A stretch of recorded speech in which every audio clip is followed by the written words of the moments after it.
Interesting choice. You clapped your hands, right?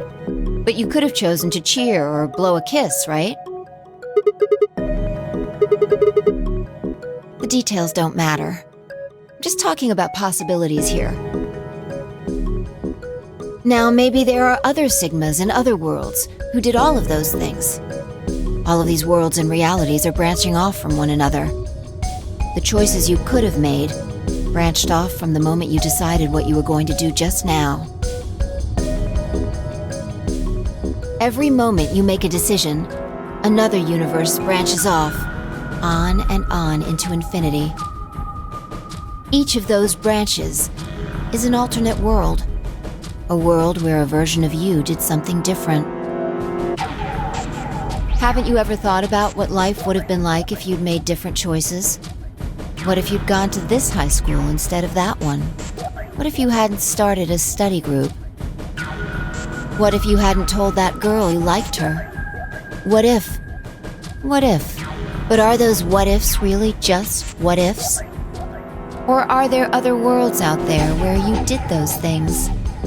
Anyway, that's the many worlds interpretation in a nutshell. I've simplified it a lot. Doesn't have to be human actions, though. I just used your actions to make the explanation easier to grasp. The actions of a cat, the flight of a bee, the movement of a microorganism, even fluctuations in air temperature. All these can change history.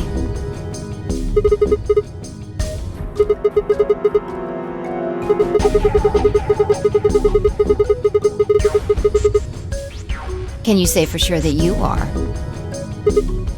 All of your actions are caused by the cells in your brain. If we go down a little further, then you could say all of your actions are the result of atoms or electrons, or smaller particles we haven't even discovered yet. Are those atoms and electrons still you making a decision? At that level, how different are you from the air? I'd say not much.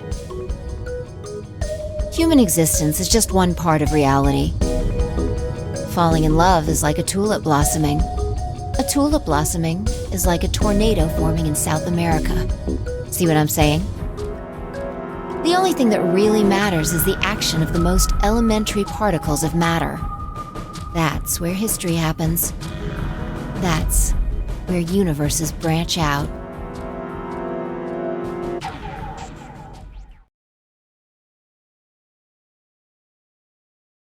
Hey, you stopped. Are you done with that shelf? Well, keep looking while I talk. How familiar are you with quantum physics? Never mind, don't answer that. I'll try and keep it simple for you. Let's see. Hey, hand me that box, will you?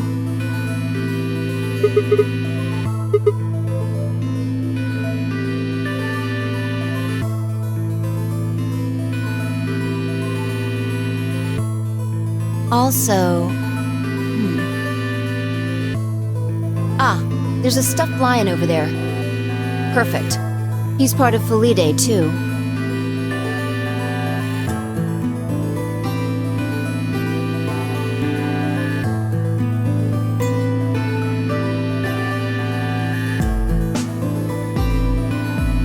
All right.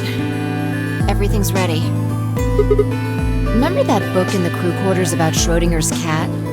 It relates to all this stuff I've been talking about. Anyway, come look at the box.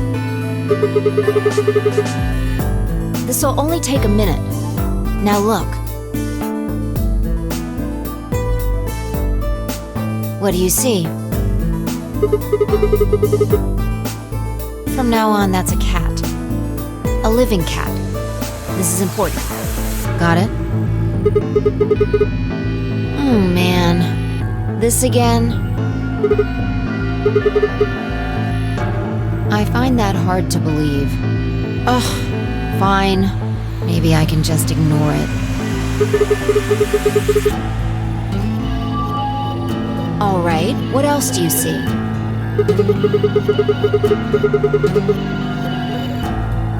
Right. Now the weight is going to be radioactive material. And the jar of ink is full of poisonous gas. Idiot. It's not really full of gas. This is just hypothetical. Imagine that it's full of gas. So, what's the weight? And the jar of ink? Exactly. Good work. Now, there's one other thing you need to know about the jar. If it's struck by any of the alpha particles the radioactive material emits, it'll break. These particles are emitted randomly, but there's a 50% chance that one of them will come into contact with the jar over the course of an hour.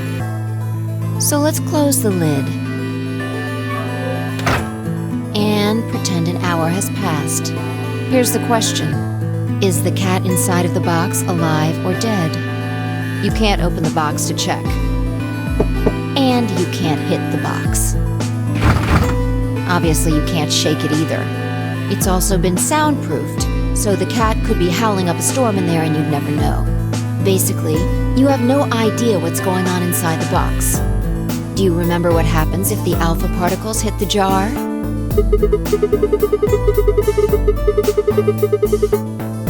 And what if the jar doesn't break? Haha. And what are the chances of either of those things happening? Uh-huh. So, what's your answer? Is the cat alive or dead? Then guess. It's not hard. Alive or dead?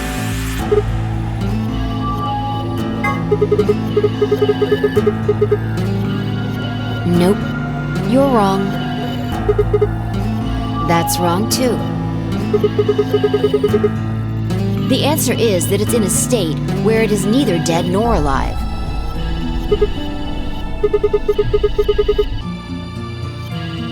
It's an extrapolation of something we see at the atomic level. We don't know if an atom is spinning upward or downward until we measure it. Before it's measured, those two possibilities coexist. But as soon as the measurement is taken, obviously, only one possibility is the truth. That's what's happening with the alpha particles. Since we can't know when they were emitted or where, we only know the probability that they'll impact the jar. Because we can't observe anything that's happening in the box, that becomes the entire system. In other words, the box is like the atom. We don't know how the cat's life or death situation has resolved itself until we look at it. Until we do, it's just a bunch of possibilities. Do you get it? If the cat in the box is possibilities. Right. So, let's open the lid. And when we do, all the possibilities will collapse into a single truth. Meow. What a relief, huh? Looks like the cat's alive. Anyway, that's Schrödinger's cat. The many worlds interpretation is one theory for explaining that weirdness.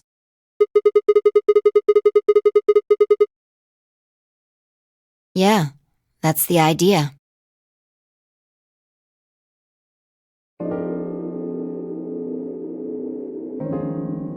Looks like that cat tick of yours cleared up.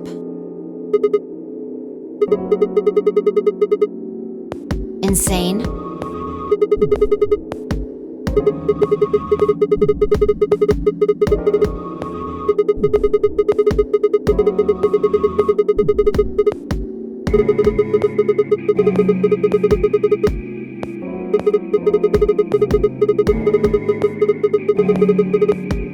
Exactly.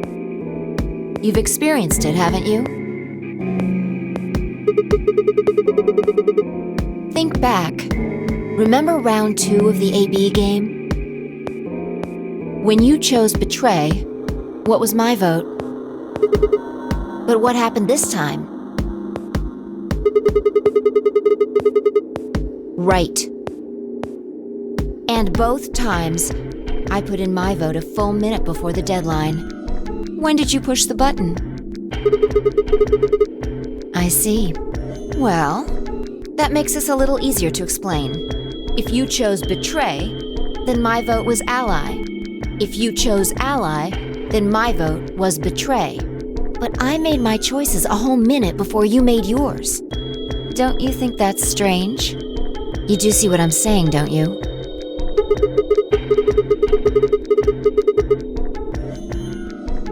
Yeah. From your perspective, there's no other way to interpret it.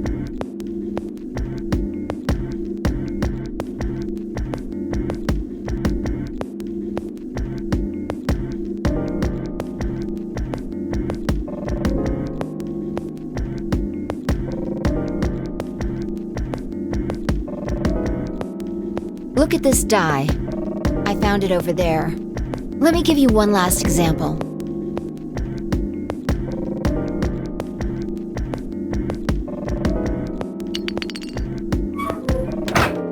All right, answer this question. What number is the die on?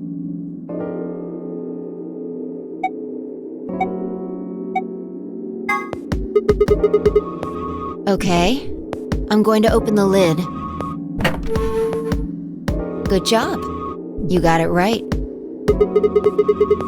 Was it? Let's think about what was going on before I opened the lid. What number was the die on? Haven't you been paying attention? The die is still a collection of atoms, isn't it? I don't think you can reasonably suggest that it was made of some different kind of matter.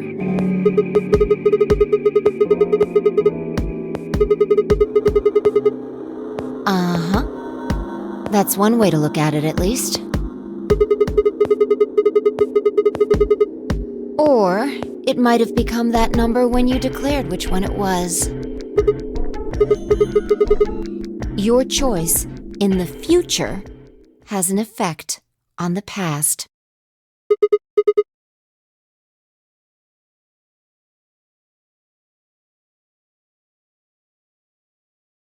Anyway, that's all I wanted to say.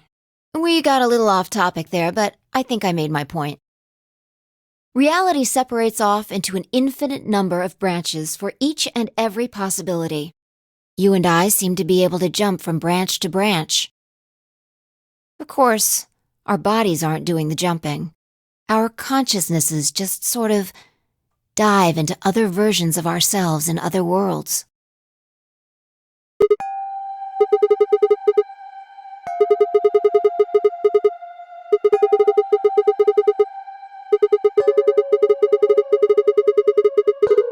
Yeah, that's the best I can figure out, at least. Unfortunately, it seems like we don't retain all our memories when we jump. Maybe we only remember particularly important things. I'm not sure how it works. But whatever the reason, it seems to be fairly limited. And often, we don't seem to remember jumping at all. Things will just sort of pop up.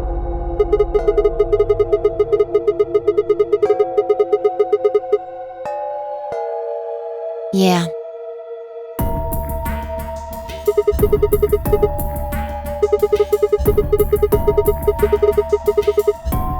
If we knew that, I don't think we'd be having so much trouble. It's just... well, I'm pretty sure it has to do with why we're locked up in here. There's no way this doesn't have something to do with whatever Zero Senior's trying to do. Why would he have left that Schrodinger's cat book in the crew quarters?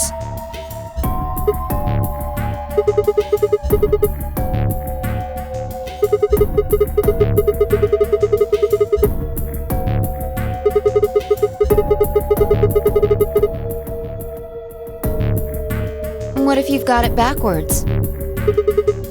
We're outside of the box, and the rest of the world is inside.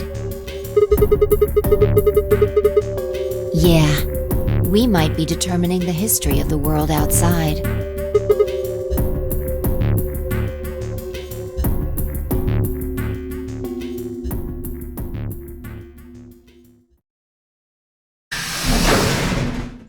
Oh, good! There you are! Did something happen? Yes! We found it! What do you mean, what? What else could we find? The bomb! The other antimatter bomb! The number 2 bomb is in the control room.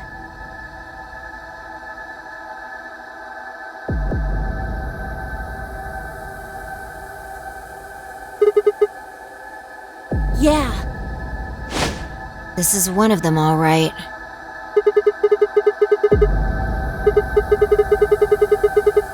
No. There could be more. Like Kay said, there might be a number 4 bomb out there. We have no way to know.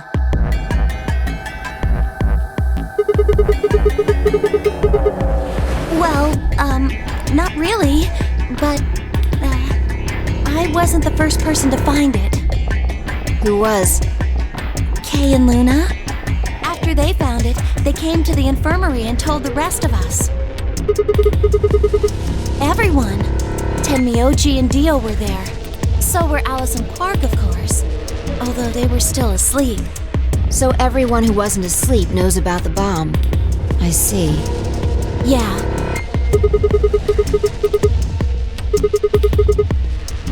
Right after we came here to look at the bomb, they all left. They were going to go look for you two. They're the same. Still sleeping. We checked them out just to be sure, but they seemed fine.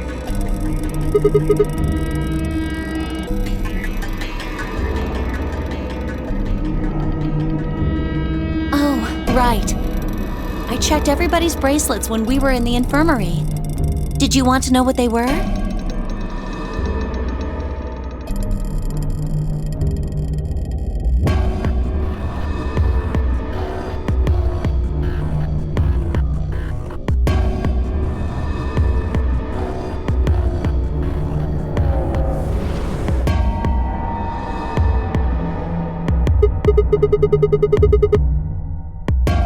The next set of doors to open are going to be the white doors. That means we'll have to mix our colors so that we get white.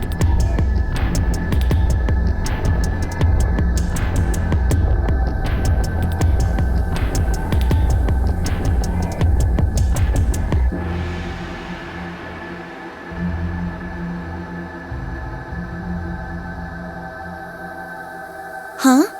There's only one option? Yeah. Any other combinations don't make white.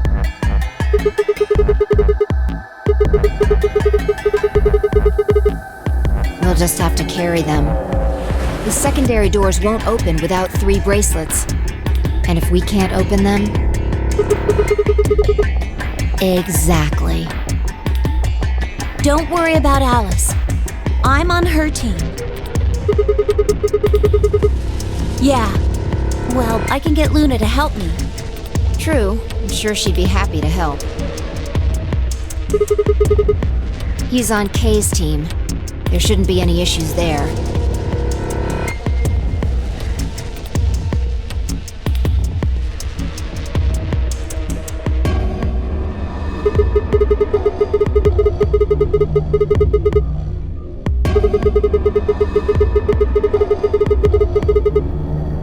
Maybe, but we can't just leave them here forever.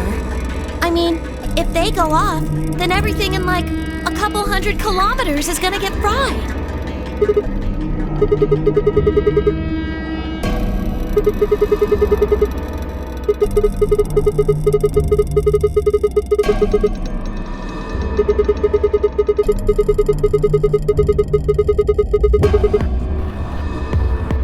It could be.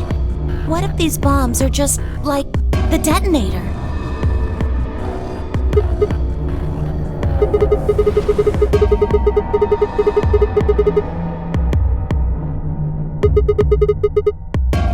The reactor. Yeah. There are supposed to only be 18 antimatter reactors in the whole world. If that's one of them, then there's a lot of anti-hydrogen. 3.5 kilograms.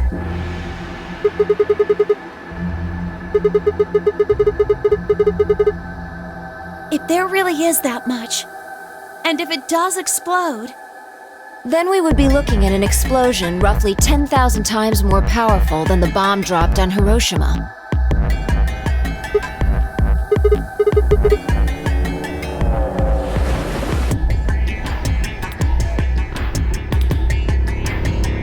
Wait, Clover, how did you know that? Know what? That stuff about antimatter reactors. Well, that's, during my training, my job?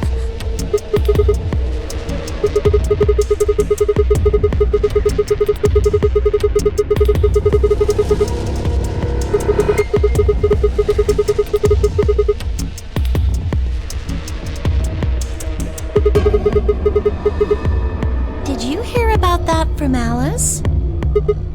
Oh, well, she's right then. That's, what we call the coffee machines. I'm telling you the truth. I work at a cafe. It just might, be a kind of fake job to divert attention. I think they call it a cover. Then what's your real job? I'm sorry.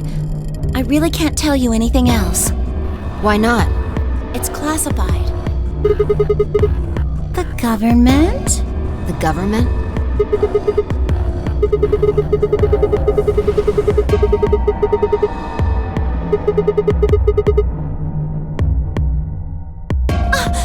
Oh no! Check your bracelets. How much time do we have left?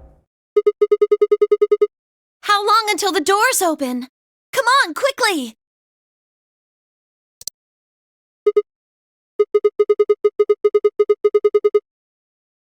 I'm heading back then.